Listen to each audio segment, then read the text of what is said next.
Full stop. এখানে কোনো if এবং বাট নাই।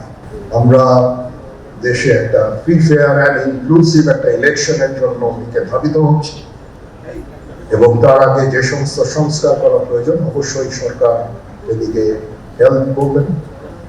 আমি যতবার এই ডক্টর ইউনূসের সাথে কথা বলেছি, he completely agrees with me. There should be free, fair and inclusive election, and an election should be within December or close to that. যেটা আমি প্রথমেই বলেছিলাম যে 18 মাসের মধ্যে একটা ইলেকশন। আমার মনে হয় যে সরকার সেদিকেই ধাবিত হচ্ছে। ডক্টর ইউনূস যথাসাধ্য চেষ্টা করে যাচ্ছেন এই দেশটাকে ইউনাইটেড রাখতে, কাজ করে যাচ্ছেন।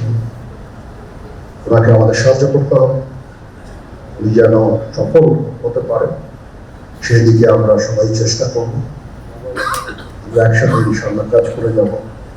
দেশ জুড়ে তোলপাড় ওয়ালটন ফ্রিজ কিনে আপনিও হয়ে যেতে পারেন মিলেনিয়ার। Full stop. এখানে কোনো ইফ এবং বাট নাই। এখানে যদি ইফ এবং বাট আনেন, এই যে বিচারিক কার্যক্রম এতদিন ধরে হয়েছে, 16 বছর ধরে 17 বছর ধরে যারা জেলে আছে, যারা কনভিক্টেড, সেই বিচারিক প্রক্রিয়া ব্যাহত হবে। এই জিনিসটা আমাদের খুব পরিষ্কার করে মনে রাখা প্রয়োজন। এই বিচারিক প্রক্রিয়াকে নষ্ট করবেন না। যে সমস্ত সদস্য শাস্তি পেয়েছে তারা শাস্তি পাওয়ার যোগ্য। এখানে কোনো রাজনৈতিক নেতৃবৃন্দ এর মধ্যে উপস্থিত ছিল কিনা, ইনভলভ ছিল কিনা, বাইরের কোনো শক্তি এর মধ্যে ইনভলভ ছিল কিনা, সেটার জন্য কমিশন করা হয়েছে। কমিশনের চেয়ারম্যান এখানে আছেন, উনি এটা বের করবেন এবং আপনাদের জানাবেন। বটম লাইন হচ্ছে যে এই সমস্ত আমাদের এই চৌকস সেনা সদস্য যারা প্রাণ হারিয়েছে, তারা প্রাণ হারিয়েছেন তদানীন্তন বিডিআর সদস্যদের গুলিতে।